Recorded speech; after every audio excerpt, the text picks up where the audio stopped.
regarder ses adversaires. Amen. Il fait des largesses, il donne aux indigents. Sa justice subsiste à jamais. Sa tête s'élève avec gloire. Le méchant le voit et s'irrite. Il grince les dents et se consume. Les désirs des méchants périssent. Amen. Nous allons prier.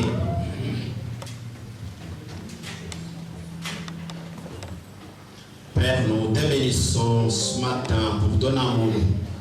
Merci pour ta grâce que tu nous as accordée, Seigneur. C'est par ton amour que tu as fait que nous puissions encore nous réunir en ce lieu. Seigneur, nous sommes entourés par des anges que nous ne voyons pas, Seigneur. Nous sommes bénis parce que toi, tu nous as destinés à ta gloire. Et merci, Seigneur, de tout ce que toi, tu as fait dans notre vie. Merci, Seigneur, pour l'Église, pour les responsables, pour les membres de cette Église. Merci pour tous les gens que tu as encore donné le souffle de vie ce matin pour se rendre, Seigneur, dans leur lieu de culte. Sois béni, Seigneur, sois glorieux au milieu de nous, Seigneur, ces jours. Nous voulons commencer avec toi, Seigneur, et terminer avec toi. Nous voulons, Seigneur, que tu nous assistes jusqu'à la fin. Que ton esprit, Seigneur, que tu nous as promis, il est paraclet, qui connaît ta pensée, qui connaît, Seigneur, ta volonté, qu'il puisse, Seigneur, nous assister pour nous révéler, Seigneur, le Tout-Puissant, ta volonté. Merci, Seigneur, le Tout-Puissant, que c'est toi qui sera au milieu de nos pères. Et que tu vas manifester, Seigneur, ta puissance dans la prédication, dans notre louange, dans ce lieu. Sois béni, sois glorifié, dans le nom puissant de Christ Jésus.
That's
savons que toi, tu nous as bénis, tu nous as élus, tu nous as donné la parole pour porter ton témoignage, Seigneur.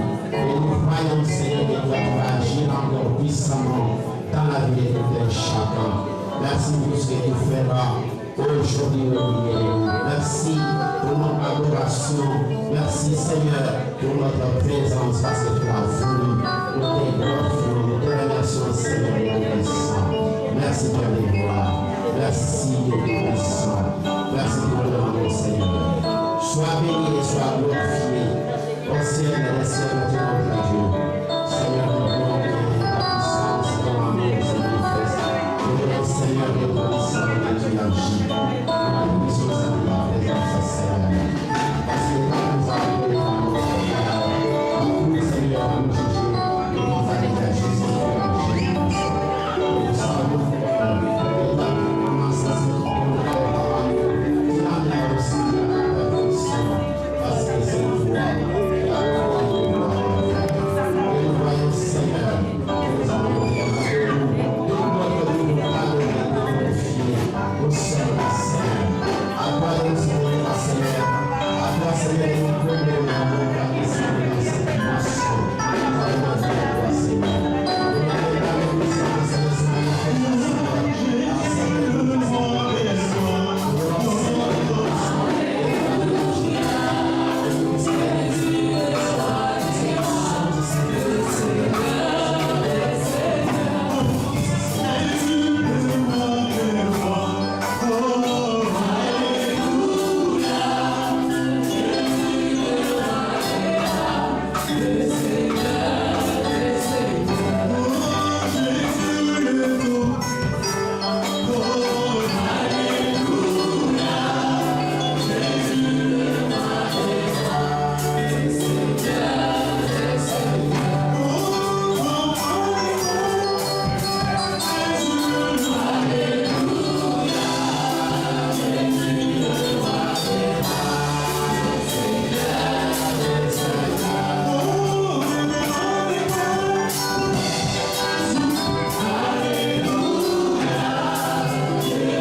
Nous confions en toi puisque tu es notre Dieu, Seigneur.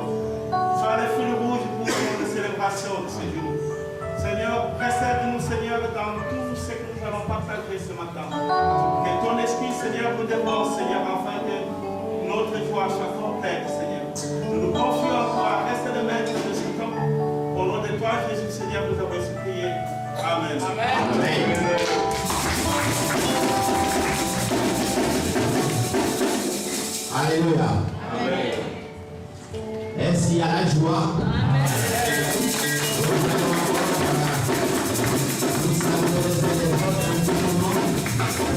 Et puis nous allons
Comme nous allons procéder à la Sainte Seine, nous allons faire notre programme peut-être raccourci, mais est-ce qu'il y a des témoignages?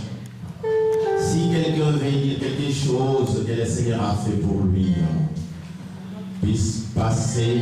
Oui, ma fille, elle va parler.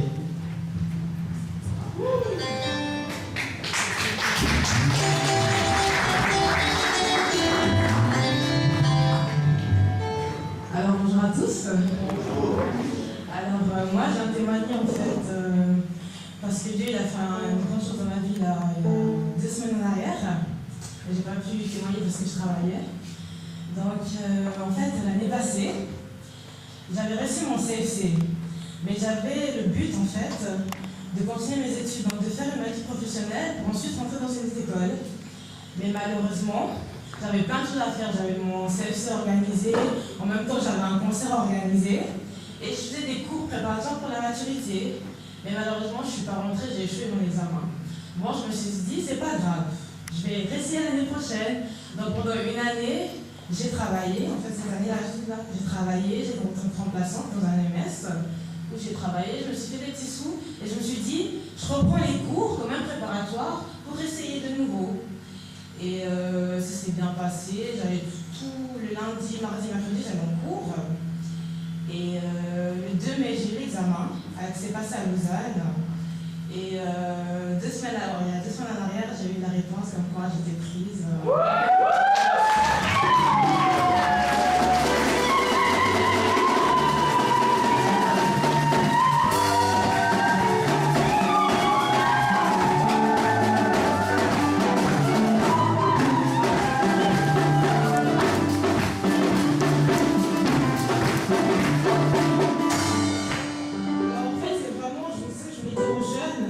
Même si à l'échec arrive dans ta vie d'études professionnelles, il faut toujours en fait persévérer.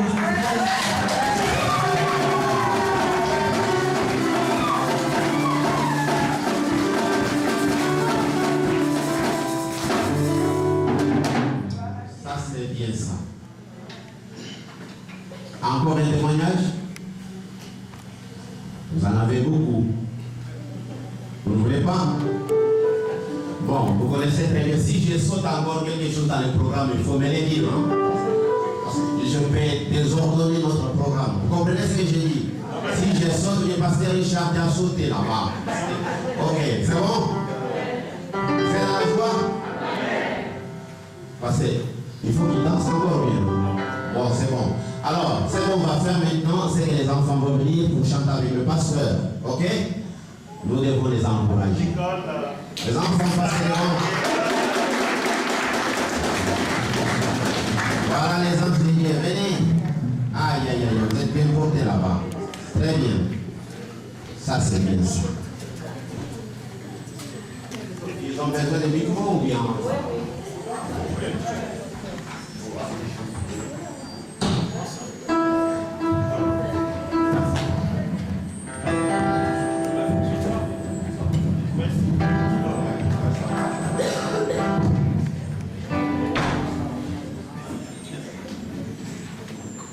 Alors, on ne les connaît pas hier. On a appris avec eux ces chants hier soir. Alors, je pense, et puis, les groupes qui sait lire, des grands, les Yébala, c'est le groupe de Lilpot qui était là, qui a pris les chants à cœur. Le petit.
Lord, you seem so far away.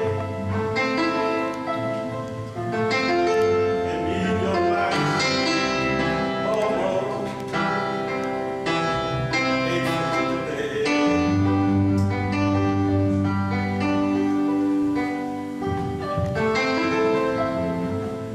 And I am not lost I must confess right now. That's not for me to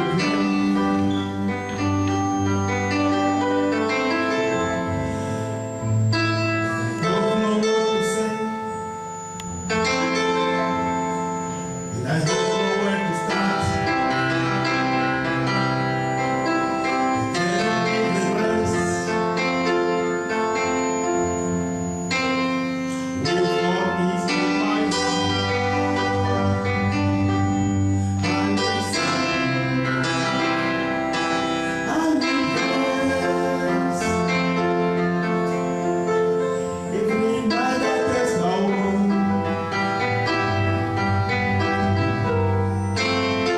through this awful day, I will sing, I will dance. Lift my hand for you, because the way is true. I will sing.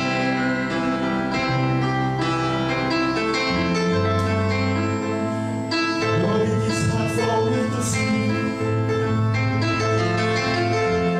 a breath of that place you have for me.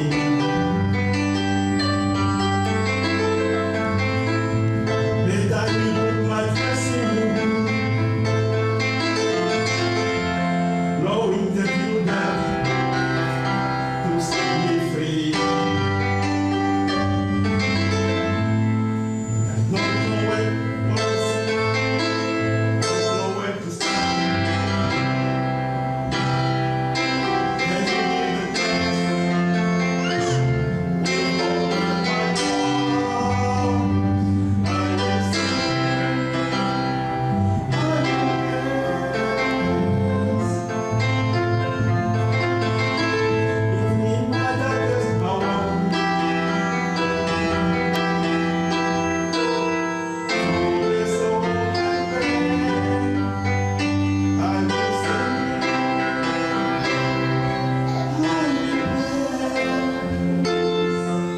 sing, I will sing. Ah oui, oui, oui, très bien.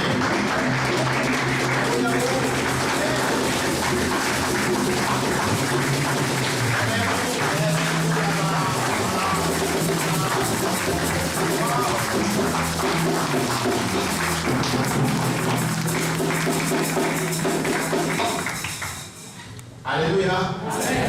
C'était beau. N'est-ce pas? Et même si vous n'avez pas compris, les anges, ils ont compris. Nous allons passer et faire notre bénédiction pour cette partie qui vient de se terminer. Par ton amour, Seigneur, va assister de leçons aussi, Seigneur, nos témoignages, je nous viens entre toi mains, et que tu puisses continuer, Seigneur, à œuvrer et à nous bénir par le nom de ton Fils Jésus. Amen. Nous allons passer à la prédication. Je laisse la parole au pasteur. Amen. Nous avons la joie aujourd'hui de partager ce moment avec le révérend Jean Descordet. Je pense que vous avez entendu parler de lui. Il y a le nom qui a précédé le physique. Comme vous le savez, il est le directeur de l'Institut biblique de Naïs. Je pense que nous avons maintenant pris l'habitude de recevoir des étudiants ici. Ils sont déjà venus l'année passée. Cette année, on a reçu 39 étudiants. C'était une grande chorale qui a chanté ici dernièrement. Donc nous avons la joie aujourd'hui de pouvoir aussi l'écouter et qu'à la fin, nous aurons aussi la possibilité de partager avec lui pour ceux qui sont curieux de savoir comment ça se passe, qu'est-ce qu'il faut faire. Je pense qu'il va aussi nous apporter, si la technique ne nous lâche pas, un petit diapo vers la fin. Merci.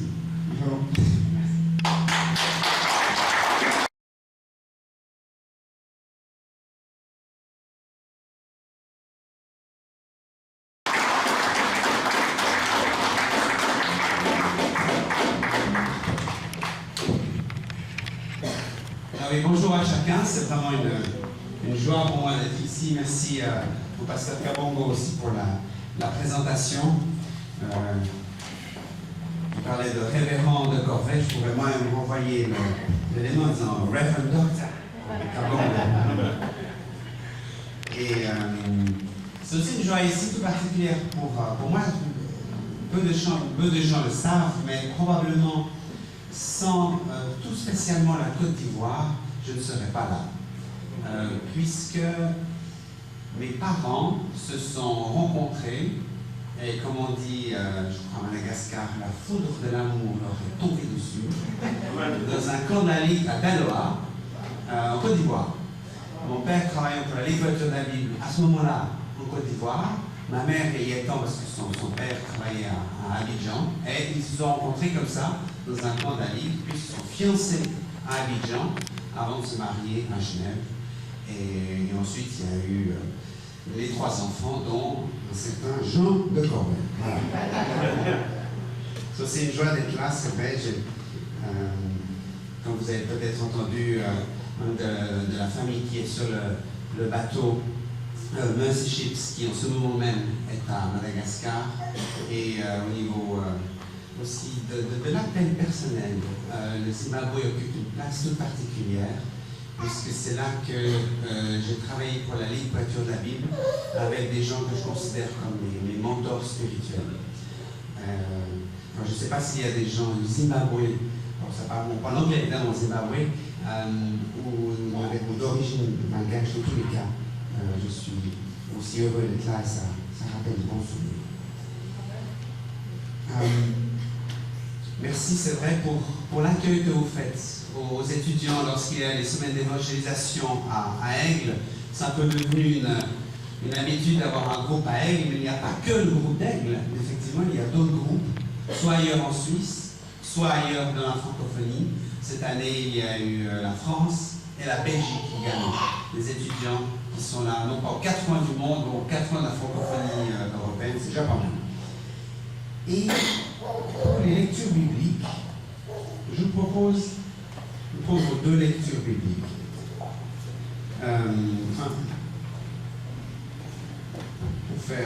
Pour aller à l'essentiel, je vous propose une seule, c'est encore plus simple, qui est l'Ecclésiaste.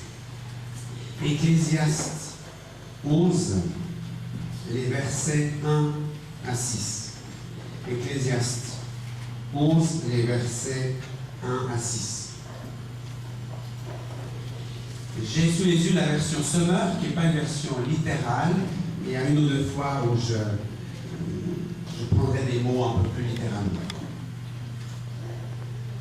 Lance ton pain sur les eaux, car avec le temps tu le retrouveras. Ou alors on pourrait dire, jette ton pain à la surface de l'eau, car avec le temps tu le retrouveras. Partage ton bien avec 7 autres ou même 8, car tu ne sais pas quel malheur peut arriver sur la terre. Quand les nuages sont pleins, il pleut à verse sur la terre. L'arbre reste à l'endroit où il est tombé, que ce soit vers le nord ou vers le sud. Celui qui guette sans cesse le vent non se moissonnera jamais, et celui qui observe toujours les nuages ne moissonnera pas. Tu ignores quel est le chemin du vent, et tu ne sais pas comment se forment les os de l'embryon dans le sein de sa mère. De même, tu ne connais pas l'œuvre du Dieu qui fait toutes choses. Dès le matin, répands ta semence, et jusqu'au soir, n'accorde pas de repos à ta main, car tu ne sais pas ce qui va réussir, si une chose ou une autre, ou bien les deux, seront un succès. J'ai l'impression qu'on rejoindra l'exhortation qu'on a entendue tout à l'heure, lors du témoignage d'ailleurs. Chers amis, permettez-moi de poser quelques questions. À quoi ça sert de prier, d'intercéder quand on voit toujours autour de nous autant de misère spirituelle et d'injustice? Jette ton pain à la surface de l'eau et avec le temps, tu le retrouveras. Et même à quoi ça sert d'aimer, d'aider son prochain quand on voit l'égoïsme et la mesquinerie qui règnent autour de nous? Jette ton pain à la surface de l'eau et avec le temps, tu le retrouveras. À quoi ça sert de se marier encore aujourd'hui quand on sait qu'un mariage sur deux en Suisse se termine par un divorce et que les divorces sont en pleine augmentation dans les églises? À quoi ça sert? Jette ton pain à la surface de l'eau et avec le temps, tu le retrouveras. À quoi même ça sert de s'engager dans un institut biblique quand on sait l'investissement humain, financier, familial, toute la volonté, l'énergie, parfois la sueur que cela représente? Jette ton pain à la surface de l'eau et avec le temps, tu le retrouveras. À quoi ça sert de faire des enfants quand on sait les risques qui les attendent? Chômage, pollution, guerre, maladie. Jette ton pain à la surface de l'eau et avec le temps, tu le retrouveras. À quoi ça sert de partager sa foi quand on voit si peu de gens prêts à changer de vie pour Dieu? Jette ton pain à la surface de l'eau et avec le temps, tu le retrouveras. Chers amis, chacun de nous pourrait écrire une dizaine de ces refrains qui commencent avec cette même question. À quoi ça sert? À quoi bon tout ce que je suis, tout ce que je fais, tout ce que je donne, tout ce que j'espère? Et lorsque j'entends ce type de refrain, je peux être tenté de tout laisser tomber. Ou en tout cas de faire comme cet agriculteur désabusé dans l'Ecclésiaste, dans ce texte que l'on a lu, et qui se contente, je cite, d'observer le vent et de regarder les nuages, ne sachant de toute façon pas, là encore je cite, quelle partie de son travail pénible réussira. Alors il finit par développer une attitude d'attentiste. Il attend. Au fond, il se dit, si je paraphrase un peu, attends mon bonhomme, ne bouge pas, ne t'engage pas trop dans la vie, dans les activités, dans ta foi, dans tes études, dans l'évangélisation. Observe plutôt d'où vient le vent. Regarde passer les événements avant de décider ce que tu donneras de toi-même. Attends de savoir si cela vaut seulement la peine. Comme on dit dans le canton de Vaud, je pense que vous connaissez l'expression, on verra voir. On verra voir. Et voilà qu'à cette attitude de retenue, l'Ecclésiaste oppose une autre manière d'envisager l'existence. Jette ton pain à la surface de l'eau, et avec le temps, tu le retrouveras. Dès le matin, sème ton grain, le soir, ne laisse pas de repos à ta main, car qui observe le vent ne sèmera pas, et qui regarde les nuages ne moissonnera pas. Voyez-vous, l'Ecclésiaste ne nous invite pas à vivre notre vie, notre foi, nos études, qu'elles soient théologiques ou autres, notre évangélisation, notre vie d'église, comme dans un grand retranché, recroquevillé que nous serions sur nous-mêmes. Il nous invite à nous lancer généreusement dans la vie que Dieu nous donne et dans ce temps d'approfondissement de la parole, avec cette confiance que Dieu nous guidera. Au fond, c'est comme si l'Ecclésiaste disait, dis oui à la vie, oui à l'écoute de la parole de Dieu. Vas-y, jette ton pain à l'eau, c'est-à-dire prends des risques, ne calcule pas sans cesse. De toute façon, tu ne maîtrises pas assez la réalité pour calculer juste. Vas-y, donne ton pain, donne-le généreusement. Donne-le à Dieu et aux autres. Donne tes forces, tes dons, tes qualités, car tu en as. N'est-ce pas d'ailleurs parce que nous sommes là ce matin entourés des nôtres que nous voulons jeter notre pain à la surface de l'eau avec cette espérance que Dieu répondra. Et là, c'est comme si l'Ecclésiaste nous disait, ne sois pas trop prévoyant, trop prudent. trop frileux.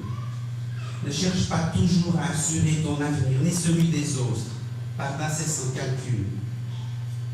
Lance-toi dans ta vie d'église, dans ta vie familiale, dans tes études si tu y es, dans cette vie qui est là devant toi, avec espérance, avec confiance, avec persévérance. Oui, jette ton pain à la surface de l'eau. Alors le pain, l'eau, au fond, pourquoi cette image? Pourquoi est-ce que l'Ecclésiaste nous dit de jeter notre pain à la surface de l'eau? Est-ce qu'on doit aller à Montreux sur les quais, prendre du pain, le jeter en attendant que les cygnes viennent récolter le pain? Et le pain dans la Bible, c'est une image, je crois, assez facile à comprendre. Le pain représente et a toujours représenté ce qu'il y a d'essentiel, la base de l'alimentation des peuples. Alors on pourrait, comme paraphraser, jette ton bien, pas forcément ton argent, en tout cas pas ton superflu, mais ton bien, ce que tu es, ce que tu as d'essentiel. Jette-le, engage-le, joue ton espérance, risque ce que tu crois juste de faire. Et maintenant, c'est vrai qu'on peut se poser, mais pourquoi à la surface de l'eau? Est-ce que ce n'est pas une pure perte inutile? C'est là qu'on entre dans la représentation de l'eau dans l'Ancien Testament. Finalement, quelle est l'image de l'eau dans l'Ancien Testament? Si on comprend ça, on comprend le texte. Dans l'Ancien Testament, et donc pour l'auteur de l'Ecclésiaste, l'eau représente la menace. N'oublions pas qu'Israël est un peuple de la terre, ce n'est pas un peuple de la mer. L'eau représente donc la menace, l'insécurité, le risque de tout perdre, le chaos, en somme. Et alors on pourrait là encore paraphraser, oui, je sais, tu es entouré d'insécurité, tu es entouré de menaces. Je sais qu'il y en a dans ta vie, dans ton travail, peut-être même dans ta famille et tes études. Mais tu ne sais pas ce que tu vas donner et vas faire durant ces prochaines semaines, ces prochaines années. Ni ce qu'il en adviendra. Mais justement pour cette raison, n'attends pas la fin du chaos. N'attends pas la fin de l'insécurité. N'attends pas la fin de ce qui te paraît comme un mur infranchissable pour donner ce que tu es, ce que tu as, pour jeter ton pain. N'attends pas d'avoir une existence assurée ou un contrôle complet sur tes craintes pour mettre en jeu qui tu es, pour engager ta foi. Alors d'accord, direz-vous, on a bien compris, mais concrètement, ça ressemble à quoi, jeter son pain à la surface de l'eau? Mais voyez-vous, le texte nous le suggère, c'est le verset 2. Dans le verset 2, il y a cette idée qui est tout de suite introduite, qui est l'idée du partage. Donne une part de ce que tu es, donc de ce que tu as, donne une part à 7 ou même à 8 personnes. Autrement dit, fais preuve d'une générosité sans calcul, sans réserve. Vous savez certainement que le chiffre 7 dans la Bible, comme il y a 7 jours de la semaine, est un symbole de la totalité. Donne donc totalement. C'est un partage total. Et le texte dit même à 7 ou même à 8, c'est-à-dire la totalité plus 1. Quelque chose qui va au-delà de notre imagination. Quelque chose qui va au-delà de ce qu'on peut comprendre, puisque la totalité, c'est tout ce qu'on a. Et bien même tout ce que tu as, plus 1. 7 ou même à 8. Et c'est là qu'il y a comme presque en filigrane déjà l'annonce de la résurrection, qui est le 8e jour, justement. Le 7 plus 1. 8 qui est donc la perfection absolue. Sois donc totalement, parfaitement généreux. Ose risquer non pas d'abord tes biens matériels, mais ce que tu es, ce que tu as reçu de Dieu, dans un don entier de toi-même. Par exemple, c'est vrai, jette ton pain à ton prochain. Partage ta foi, partage ton espérance, en donnant de toi à ce passant que tu croiseras dans la rue et que tu ne connaîtras pas, en donnant de toi à ce jeune catéchumène un peu bougon, dissipé, dont tu ne connais pas l'évolution. Partage ta foi, ton espérance à cette personne avec qui tu entreras au contact. Partage ta foi, ton espérance avec cette autre personne, que ce soit un catéchumène ou autre, qui au contraire est plus enthousiaste. Ce jeune converti, avec qui tu veux aller, non pas d'abord parce que c'est une bonne prise, si vous me permettez, parce que c'est Dieu qui appelle, mais d'abord parce qu'il est enfant de Dieu, comme vous et comme moi, et que Dieu seul sonde les cœurs. Jette ton pain à ton enfant, donne-lui ton affection sans façade, montre-lui qui tu es sans masque, dans l'amour inconditionnel d'un père ou d'une mère pour son enfant. Jette ton pain à ton époux, à ton épouse. Cherche à connaître dans une pleine générosité d'être son souffle, comme dit la Bible, c'est-à-dire sa personnalité, sans te cacher.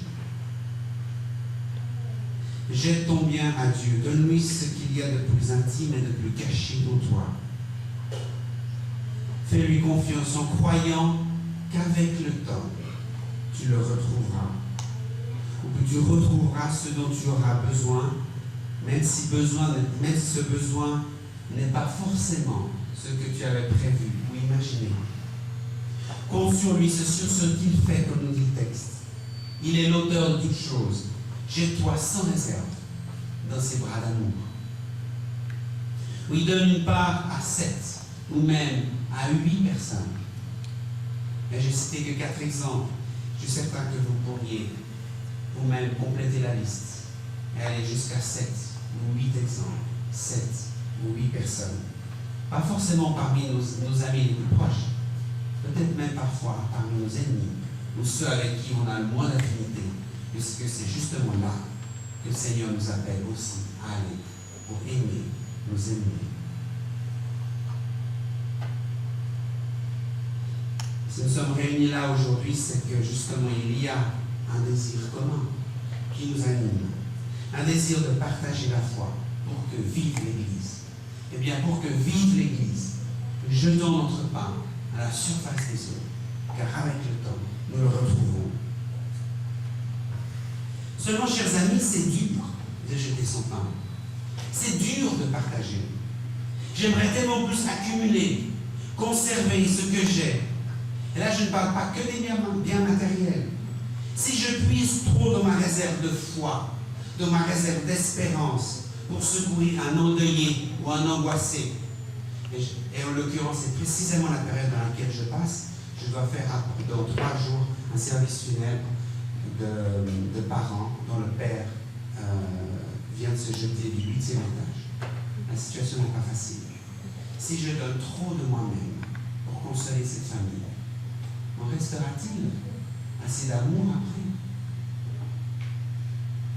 Si je donne trop de moi-même, trop de mon espérance, de mon amour à mon voisin, à mon prochain, à mon épouse,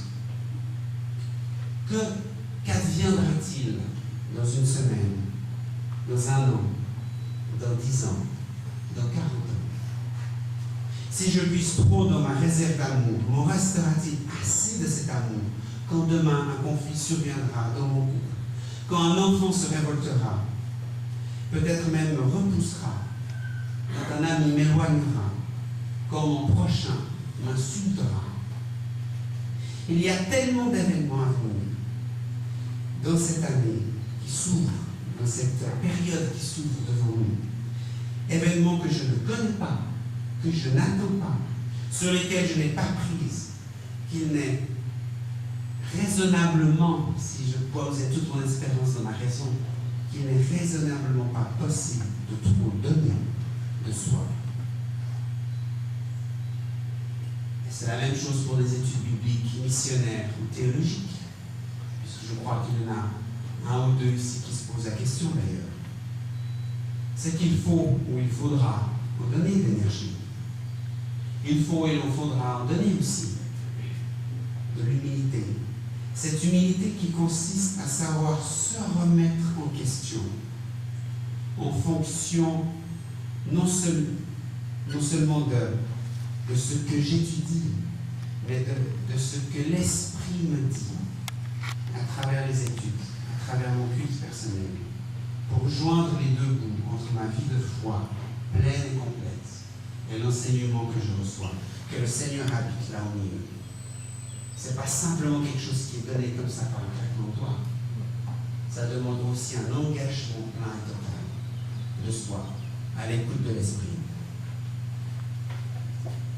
Le texte d'ailleurs donne écho à ses préoccupations. Je cite, tu ne sais pas quel malheur peut survenir.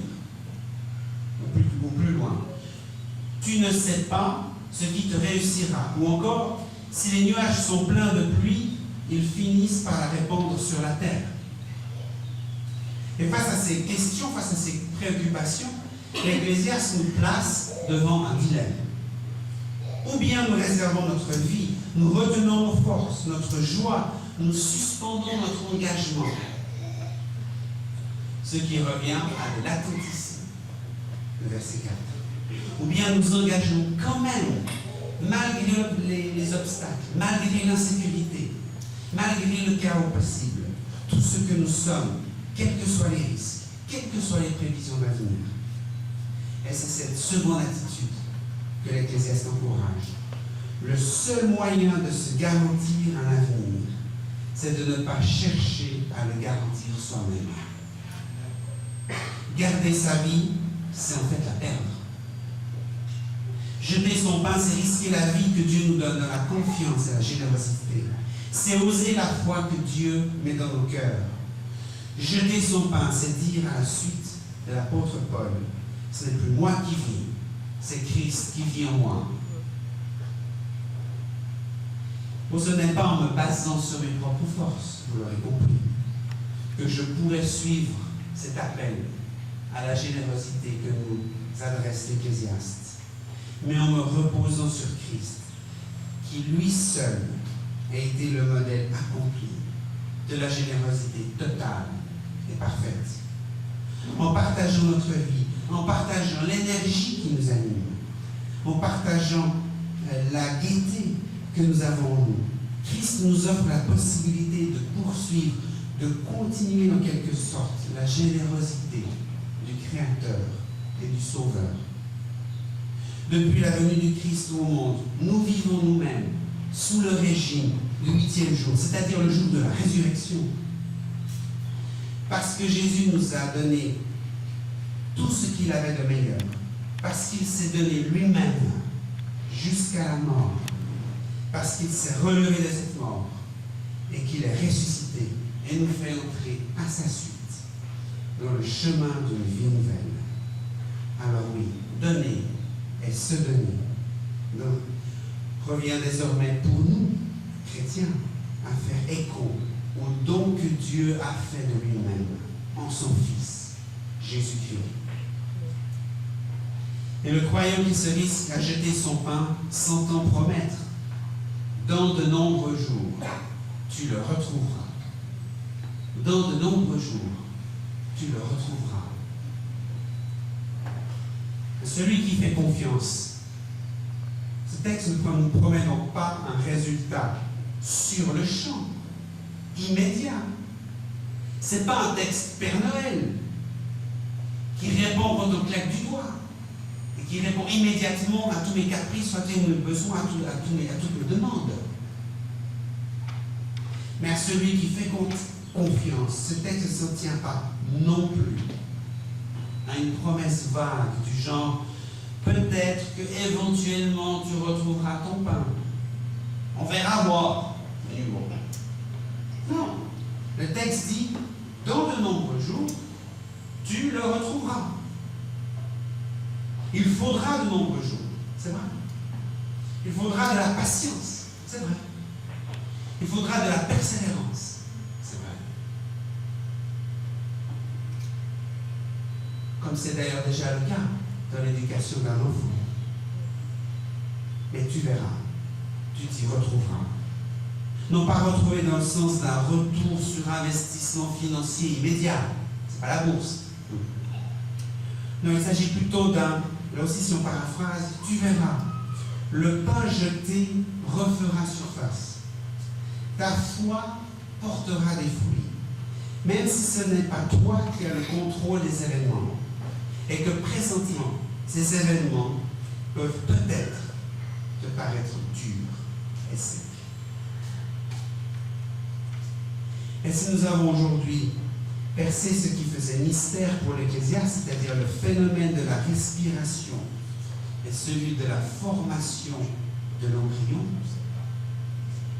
il n'est pas moins vrai que d'autres mystères subsistent encore et que nous ne disposerons jamais de toutes les données pour contrôler l'existence. Il y a trop de paramètres, trop d'inconnus.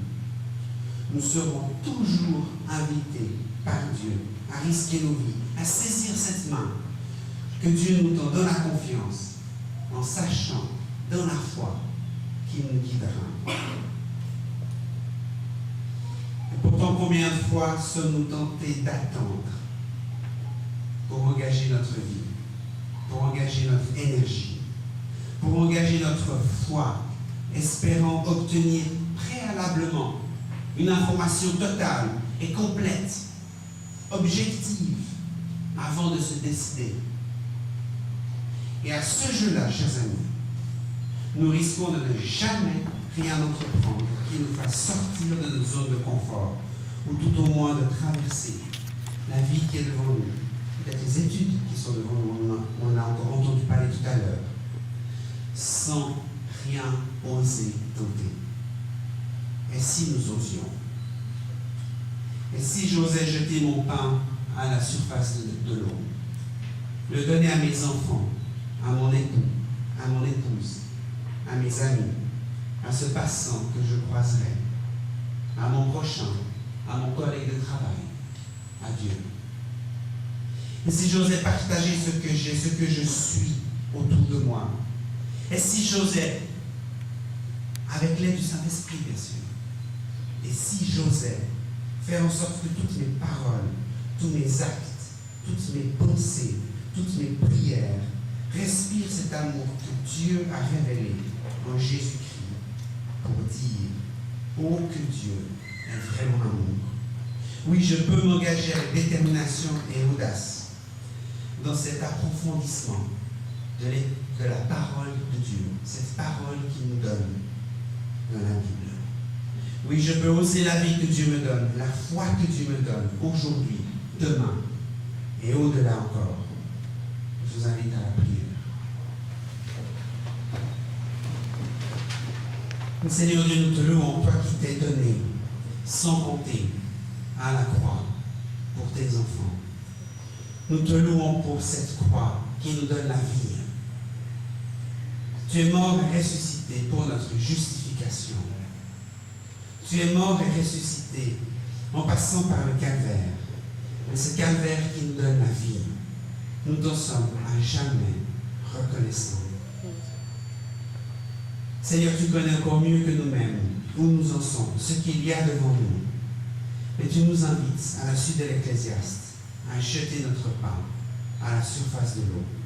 Parce que tu nous dis qu'avec le temps, nous le retrouvons. Tu nous invites à nous jeter sans compter dans cette vie que tu mets devant nous. Et même s'il y a de l'insécurité, même s'il peut y avoir des temps difficiles, voire même des montagnes que l'on croit insurmontables, tu es là. Et tu nous invites à aller de l'avant avec cette assurance que ton esprit est à côté de nous et qu'avec le temps, ce temps que l'on ne mesure pas, mais que toi tu connais, nous le retrouverons. Béni sois-tu, Seigneur Dieu. Bénis cette assemblée. Amen.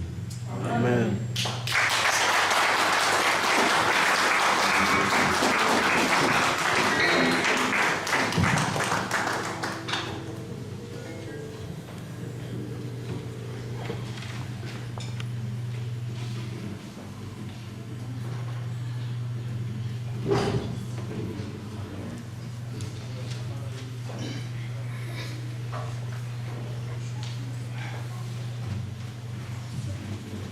Alléluia.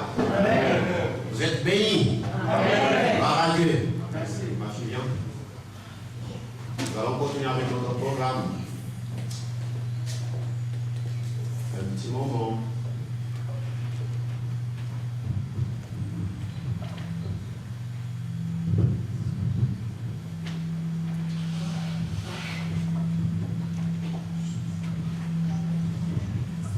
Alors on va prier pour cette prédication.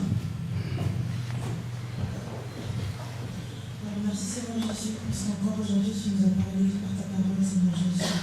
Que toi Seigneur Jésus, tu puisses aussi nous aider à avoir un cœur Seigneur Jésus, toujours écouter ta parole et grandir avec toi. Parce que nous voulons changer nos vies et nous voulons que toi Père, tu puisses être toujours au milieu de nous Seigneur. Que toi tu puisses nous donner la force Seigneur Jésus de prendre des initiatives pour toi, Seigneur Jésus, et selon ta parole et selon tes écritures.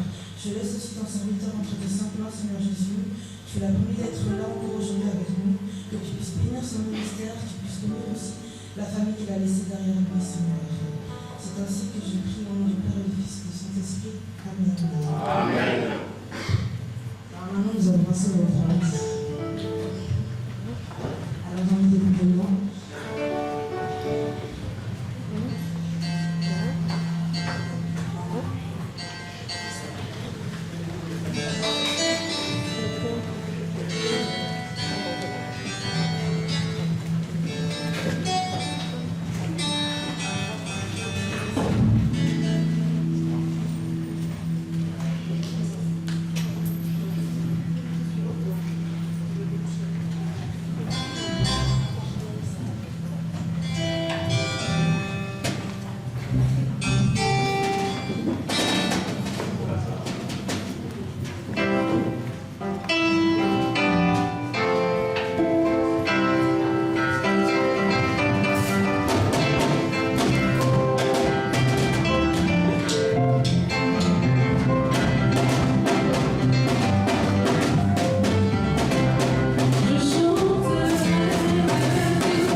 prendre. Prions. Seigneur Jésus, merci parce que tu as permis que cette personne donne, Seigneur Jésus. Tu sais pourquoi elles ont donné, et c'est pour ton aventure et ton œuvre, Seigneur Jésus. Que tu puisses bénir même les personnes qui n'ont pas donné, parce que toi tu sais pourquoi ils n'ont pas donné ce matin. Que tu puisses combler ce vide encore. Je laisse la personne qui va utiliser encore cet argent, l'utiliser intelligemment, que tu puisses lui donner les capacités de gérer cet argent comme il le doit. Et pour toi, Seigneur, c'est ainsi que je prie. Amen. On m'a donné l'occasion de pouvoir présenter Emmaüs, et du coup je le fais volontiers en 5 minutes, hein, pour pas faire très long. Je sais qu'il y aura l'occasion, pour ceux qui seraient intéressés plus tard, d'être pouvoir partager, échanger sur ce qu'est Emmaüs, le contenu, le type de programme qui est fait. Quand j'entends d'ailleurs la chorale, je me dis, tiens, nous avons tous les mardis matins un culte à l'Institut. Il y a aussi de temps en temps des fêtes que l'on a à l'Institut. C'est magnifique de pouvoir avoir une chorale comme ça, je dirais même votre chorale.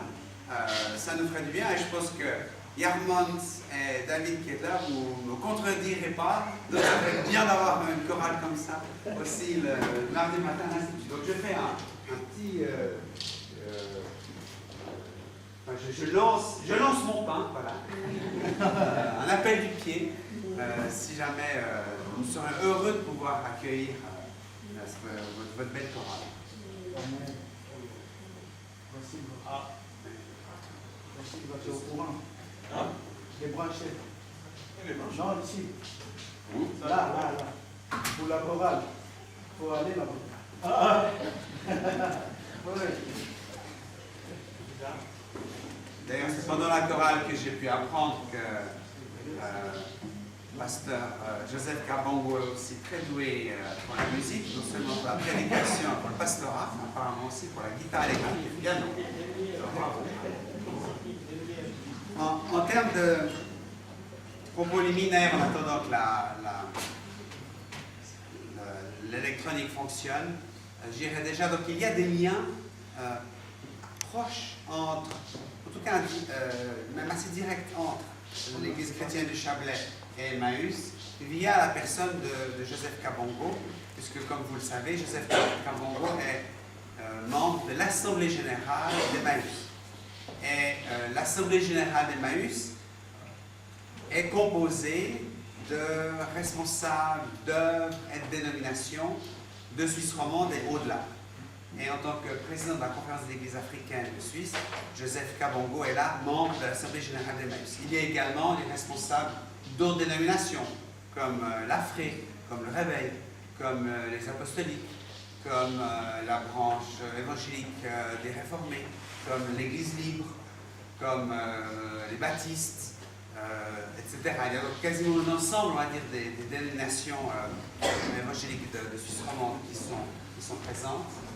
Il y a également des œuvres, comme la Ligue pour lecture de la Bible, qui historiquement a été créée quasiment en même temps qu'Emmaüs, à Lausanne, en 1925.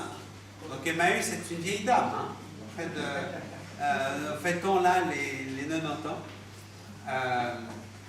en lien avec la Ligue. Et la Ligue, l'année dernière, a quitté Lausanne pour venir sur le campus et mettre ses logos sur le campus. Il y a donc de nouveau une synergie qui se crée entre la Ligue et Emmaüs. Elles sont membres aussi de l'Assemblée générale, des œuvres comme les GBU, ou GBE, GBU, MEDER, la CIM, Wycliffe, l'AME, l'Assemblée, aussi l'AEM, les Églises missionnaires, et l'Association des missions évangéliques. Donc voilà, pour dire qu'il y a un panel qui est représenté dans l'Assemblée générale, et le but étant aussi de pouvoir œuvrer de telle sorte que ce qui se fait Emmaüs puisse rejoindre ou répondre aux besoins, non seulement des œuvres et des dénominations, mais vraiment de l'ensemble des gens qui sont présents. Si la technique ne fonctionne pas, je peux parler aussi sans dire, c'est pas un souci. Il ne le connaît pas. Il ne reconnaît pas dans ce cas-là.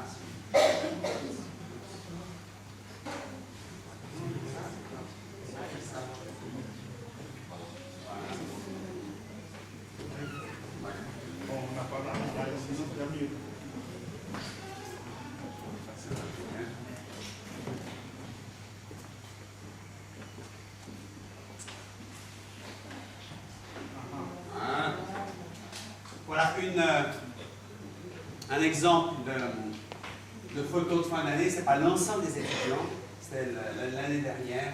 Vous voyez qu'il fait beau, qu'il y a une belle terrasse.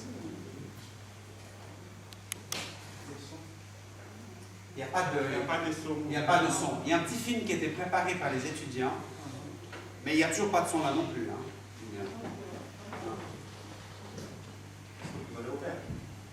Oui, oui.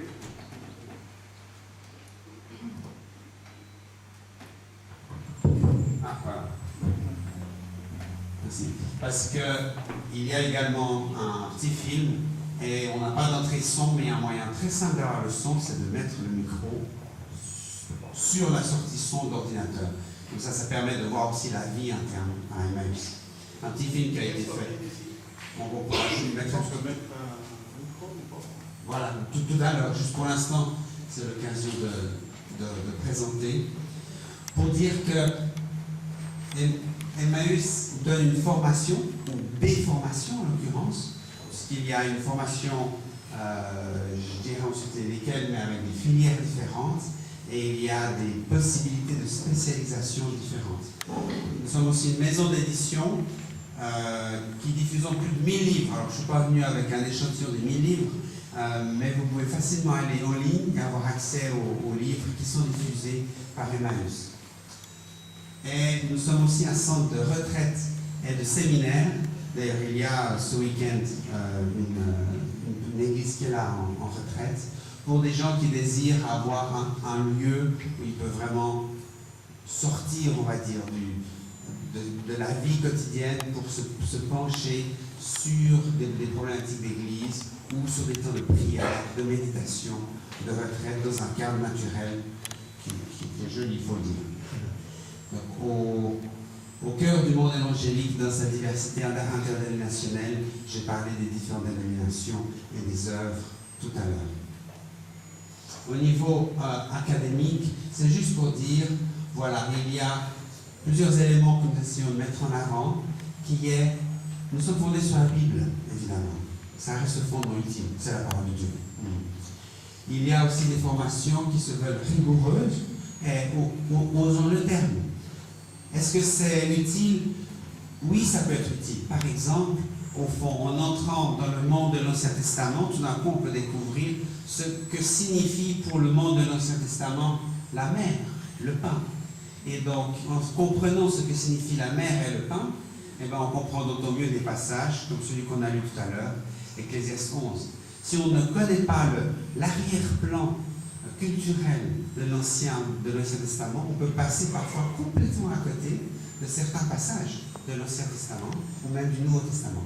Donc c'est comme ça qu'on peut entrer dans le monde de la Bible. Ça serait ecclésialement pertinent, alors à l'écoute des églises, spirituellement nourrissant, c'est toujours un défi de nourrir sa foi quand on étudie. C'est pour ça qu'il y a aussi des cultes et des groupes de prière.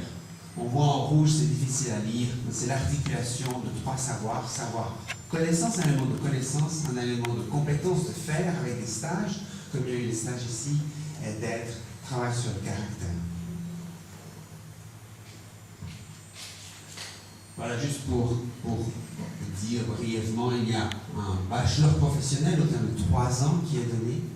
Il y a également un certificat professionnel qui valide une année complète avec des stages, un certificat biblique qui valide une partie de première année avec un accent essentiellement sur la Bible, puis des diplômes de spécialisation. À ce stade, aujourd'hui, il n'y en a qu'un, pratique éthique de la communication, mais dès l'année prochaine, on avait échangé à ce propos avec Joseph Kabongo, Irine Jonah et d'autres personnes. On va lancer en 2016 une formation biblique, d'ailleurs interculturelle, où tous les enseignants viendront d'arrière-plans différents, donc au niveau mondial. Voilà par exemple, pratique éthique de la communication, c'est sur une année, 2 trimestres académiques où il y a un accent qui est mis sur la technique de la communication orale, écrite, visuelle, radio, TV et autres. éthique aussi, quelle est vraiment l'éthique chrétienne, et des stages qui peuvent se faire dans différents lieux de formation, qu'il s'agisse d'Alios Press, ceux qui publient Christianisme aujourd'hui, ou Jam, ou tout à fait d'autres lieux, Wycliffe, etc. Et pour le corps de Christ, si là j'ai mis des choses en anglais, c'est parce qu'un certain Martin Lloyd Jones disait pour nourrir une personne, il y a quatre points qui doivent être mis en avant pour nourrir l'ensemble de la personne. Et en anglais, ça donne the mind, the conscience, the will, the emotions. Le mind, qui est l'esprit en tant que tel, ce qui nous fait réfléchir sur quelque chose. Que notre réflexion soit touchée. La parole parle d'un renouvellement de l'intelligence, c'est pas pour rien. Qu'il y ait un véritable renouvellement de l'intelligence, mais cela ne doit pas être fait de façon trop sèche. Ça doit aussi toucher également nos émotions. C'est le quatrième élément. Mais l'homme n'est pas uniquement fait d'un pur cerveau, on n'est pas des cerveaux à quatre pattes, ou alors de pures émotions. Il y a aussi, si j'ose dire entre deux, l'élément de cette conscience intérieure qui nous habite pleinement. Que celle-ci soit aussi comme touchée et radicalement renouvelée par le Christ. La volonté également, on en a parlé d'ailleurs pendant le message, que la volonté soit mue par l'esprit. Et tout ça pour avoir une église qui puisse être réellement sel et lumière au service de la société. C'est une phrase que j'aime beaucoup d'un piétiste allemand du XVIIIe siècle, qui avait déjà compris bien les choses, qui disait « Applique-toi tout entier au texte, applique-toi le texte tout entier. » Ça va dans les deux sens. Applique-toi tout entier au texte, applique-toi le texte tout entier. Et donc c'est une formation qui peut être en cours d'emploi à plein temps pour ceux qui sont intéressés, on parlera tout à l'heure, et puis qui peut-être s'adresse à toi. Voilà quelques images aussi pour dire en termes de lieu de retraite. C'est un bel écran, le campus. Voilà l'exemple d'un lieu où aussi on peut se reposer. Au travers même de la fenêtre, on voit le lac Léman et les montagnes. C'est magnifique. Ça, c'est l'année dernière, on a eu un tournoi sportif. C'était le tournoi sportif avec l'IBG. J'aimerais avoir un triomphe modeste, mais je suis quand même très fier que l'on ait gagné. Et voilà une chorale, un trio que l'on entendra encore à la fête de clôture. Il y a aussi une chorale, en l'occurrence, de filles. Et à plusieurs événements, là je donne un exemple, c'était le 40e anniversaire de la déclaration de Lausanne. Et la grande célébration s'est faite à Emmaüs. C'était une grande joie l'année dernière d'avoir près de 200 pasteurs et responsables d'église du monde entier impliqués dans le mouvement de Lausanne qui étaient présents à Emmaüs. Voilà. Pour le film, ici, ça, je vois ça.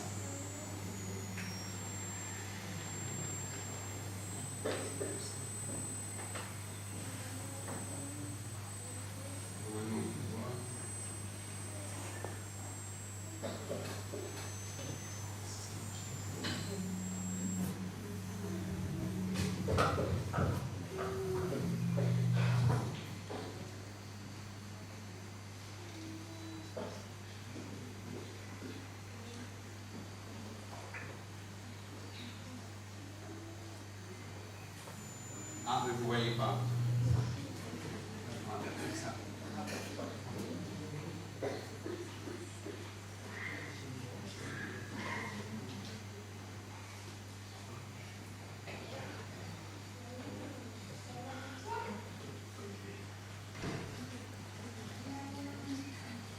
C'est pas l'ensemble de l'écran, mais ça fait rien.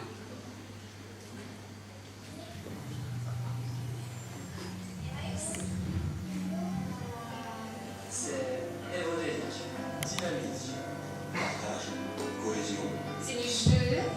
Emmaüs, c'est sérieux. Fun. Du cinéma. Du billard. Des balades. Ça n'a pas longtemps en fait.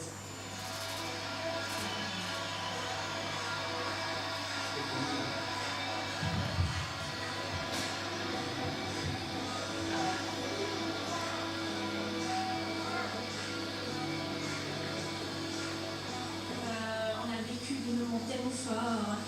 Et je trouve que c'est vraiment ces moments qui nous encouragent, enfin vraiment de mon côté qui me voit, je trouve comme quand je d'études, j'ai un peu plus clair et puis mon idée plus claire.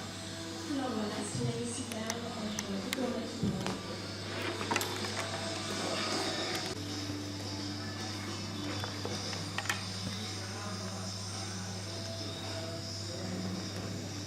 La formation des Marie se fait dans un cadre idéal, avec des étudiants qui nous sont envoyés de partenaires nombreux et variés, qui peuvent exercer un ministère dans bien des églises de la région.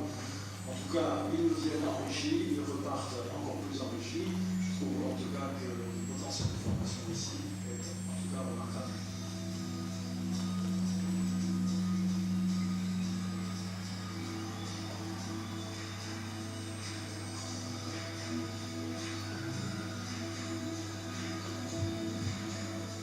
L'Institut aime pouvoir intégrer trois types de savoir: le savoir connaissance, qui est un savoir où on absorbe de l'enseignement de la Bible ou d'autres champs de l'enseignement, que ce soit historique, systématique, pratique, missiologique ou autre, une articulation entre ce savoir connaissance-là et un savoir-faire, comment le mettre en œuvre localement dans l'Église, pour que l'étudiant ne puisse pas simplement emmagasiner de la connaissance, mais savoir les transmettre, et un savoir-être, pour que les uns et les autres, les enseignants, aussi le corps enseignant, sachent vivre ce savoir qu'il a appris, qu'il veut mettre en œuvre pour pouvoir réellement être sel et lumière de la terre, au service de Dieu, pour le royaume et pour servir le corps de Christ dans sa diversité.